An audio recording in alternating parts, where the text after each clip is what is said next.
Hi everyone, I'm Joe, and today I'm going to be doing a book review of the Bobiverse Trilogy by Dennis E. Taylor. Now, I read this on ebook, so the 3 covers will be up here. And the 3 books that comprise this trilogy are We Are Legion, For We Are Many, and All These Worlds. Now, this trilogy revolves around the main character called Bob Johansson. Bob Johansson, at the start of the first book, is a software developer. He has his own small company and his own small team. They create some sort of software product, you're never really told what, and this product is quite successful and quite popular. And as these things often do go in our world, a very large multinational software company, think of something like Google or Microsoft, although obviously you're not told any names, but something like that, show an interest and basically have a corporate takeover and buy his company and the intellectual property rights for it. So this is no longer his thing anymore, this is somebody else's. So him and his team all become immensely rich at the very start of the book. Now, the way he decides to spend his money, at least the first way he decides to spend his money, is buy an insurance policy. But he doesn't go for the normal type of insurance policy where it's merely financial.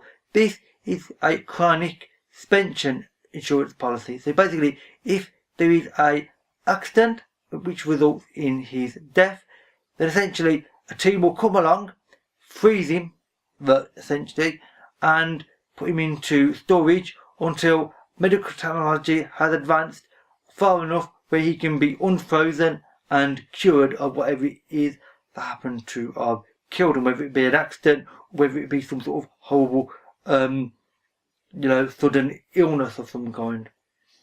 And so he takes this out, which is pretty good timing, because when he walks out of the building and goes across the road outside of the building that he's just taken out insurance from, he gets hit by a car and killed.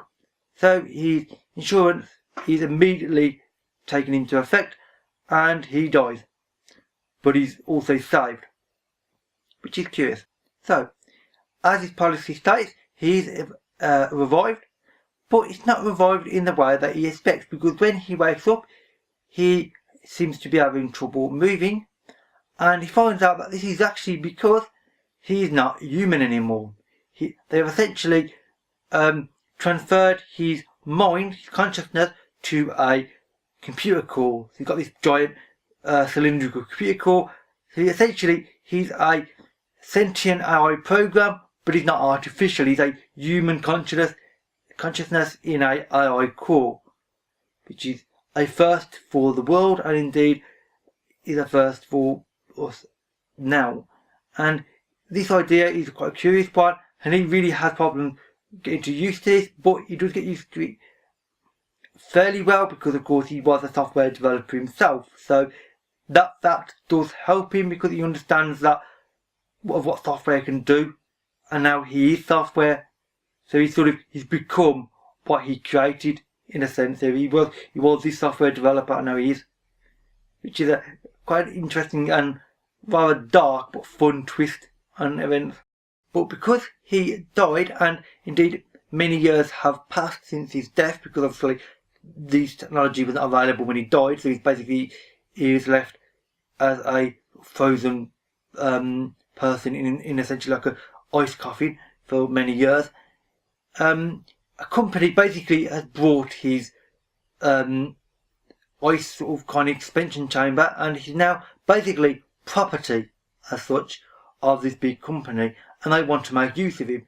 And the way they figure they can make use of him is by putting him into a space shuttle and launching him into space, because then he can control the space shuttle extremely well, because any kind of emergency that comes up with any sort of artificial computer program, no matter how advanced, it still has a sort of list of things that it can only deal with, and if something happens that isn't on that list, then it won't be able to cope and it will just fail.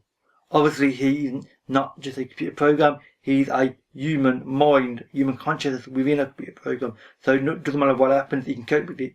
And on this shuttle, he has 3D printers, really advanced 3D printers, which he can use to create virtually anything he wants. So he can create production facilities, he can mine resources off asteroids, off planets, or whatever, and he can fix anything and gain the resources to repair himself, and indeed expand himself in almost any way he wants, basically. And the plot goes from there. I can't really say much more, which is a shame, because that is actually only the very small first section of the first book. The other two books, and indeed most of the first book, are not mentioned there because these interesting twists and turns that I can't say because I will give away massive spoilers, and there's some really fun and mad spoilers that would be interesting to learn by yourself. I don't want to spoil them for anybody because they made the book really fun for me personally. The setting for the three books is really interesting because of course it is initially on Earth, then it is still on Earth but a slightly advanced version of it, then it is in space, and then because of course Bob is essentially a computer program, then in this our core he creates a virtual environment for himself. So part of the book is set in these virtual environments which he can create anything from. And because he is, in his own words, a big geek, he creates environments from all his favourite science fiction shows and books. So you have some of his 3D environments, he's got many, for instance, are the bridge of the USS Enterprise from Star Trek. But he also has ones from Firefly, and basically almost any science fiction type environment he can create if he wants it, but only if he's a fan of it, because he's not a fan of everything, of course, same as no science fiction fan. I mean, I'm not a fan of every science fiction going, just some, not others. So some of them he will create, some of them he's not very interested in, and it's quite an interesting and fun one in many ways. The cast of characters is wider than you'd think. I mean, now there are a bunch of characters at the start of the first book, but they go away fairly shortly, and then the cast of characters expands once things happen, let's say, and it goes in a way that you wouldn't expect exactly because of what Bob now is as an artificial AI equivalent, and the characters are curious, but they do work together well, and they are fun, albeit rather bizarre because of their unusual origins and where Bob finds people to talk to considering the events of the trilogy. Now, this book isn't just all about some sort of space adventure, however, with Bob going off to the stars. This does have some interesting ideas in it. One of them is what it means to be human, because of course Bob is human, or was human, and now he's stuck in this AI computer core, so he's not human anymore, at least not flesh and blood, but everything that made him, his mind, which is what we are, is now recreated and scanned into the computer core. So is he still human? Does he still have the same rights as what he did have? I mean, for all intents and purposes, as far as anybody can tell, he is still Bob Johansson, but he's not exactly. And also, how can you tell whether he actually, the scan of his mind upon his revival from the chronic suspension was 100% successful? Did it scan all of him, or is he just like remnants of what he was? Or is he the full package of Bob, just in computer form?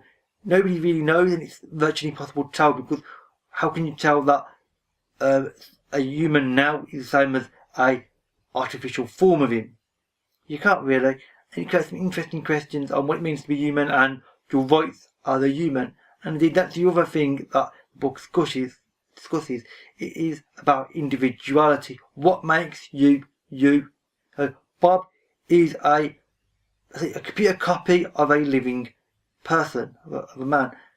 But is he that person, or is something more? And if you were to copy and paste it, considering he is a computer program essentially, would those copy and pasted versions of him, would they still be Bob? Would they still be human, or would they be something drastically different, some sort of other life form, some sort of evolved form?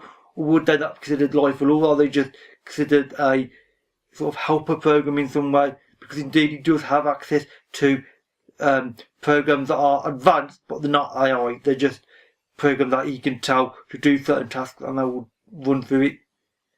And would some people consider him to be more like an advanced version of them?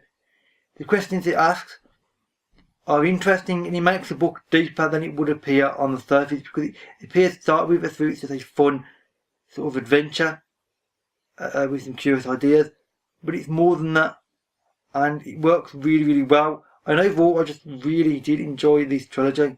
And overall, it is a fun, somewhat light-hearted, but sometimes quite dark and deep science fiction space adventure with a curious mix of characters and settings, and one that I would recommend quite highly, because I just thought this was really interesting and very curious with the characters in particular. The way they are introduced, let's say, is curious, but I can't say more because there's a curious spoiler that I could say, but I'm not going to, obviously. I mean, that said, that is it for this review. So if you've read any of these 3 books or would like to, then please leave a comment. All my social media links can be found in the description box below, as they always are, of course. I mean, that said, that is it for this review. So thank you for watching, and I'll see you another day. Bye for now.